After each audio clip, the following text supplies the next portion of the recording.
যুক্তরাষ্ট্র কি সত্যিই ইউক্রেনকে একটা চাপে ফেলে দ্রুত শান্তি চুক্তি করাতে চাইছে? ট্রাম্পের ২৮ দফা পরিকল্পনা এটা কি শান্তির নকশা নাকি ইউক্রেনকে কোণঠাসা করার এক ধরনের কূটনৈতিক ফাঁদ? আর সত্যিই কি রাশিয়া যুদ্ধক্ষেত্রে এগিয়ে থাকায় ওই চুক্তি না করলে ইউক্রেন আরও জমি হারাতে পারে? প্রশ্নগুলো ঝড় তুলছে, কারণ মার্কিন প্রেসিডেন্ট ডোনাল্ড ট্রাম্প নিজেই একের পর এক বিতর্কিত মন্তব্যে পুরো কূটনৈতিক ময়দানটাই ওলটপালট করে দিচ্ছেন।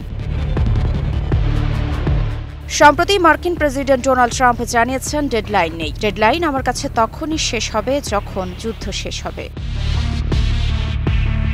থ্যাঙ্কসগিভিং এর আগে শান্তি চুক্তি চান, এই কথা বলার কয়েকদিন পর হঠাৎ এভাবে পিছিয়ে যাওয়া ওয়াশিংটনে, সেটাই এখন সবচেয়ে বড় রাজনৈতিক সিগন্যাল।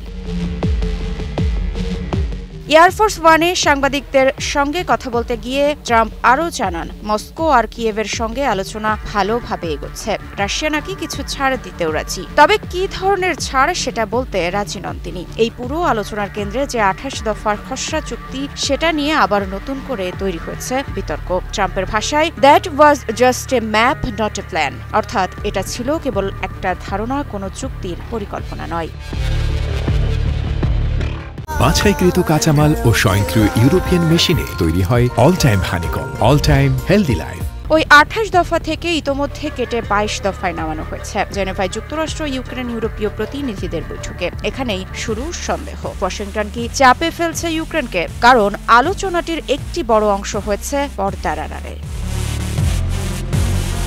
ট্রাম্পের বিশেষ দূত স্টিভ উইটকফ আগামী সপ্তাহেই যাচ্ছেন মস্কোতে প্রেসিডেন্ট ভ্লাদিমির পুতিনের সঙ্গে বৈঠক করতে। এর আগে ব্লুমবার্গ জানিয়েছিল, অক্টোবরের এক ফোন কলে পুতিনের উপদেষ্টাকে নাকি উইটকফ বলেছিলেন একই সঙ্গে যুদ্ধবিরতি ফর্মুলা তৈরি করা যায় কিনা। এমনকি ট্রাম্প পুতিন কলের সম্ভাবনাও তোলা হয়েছিল।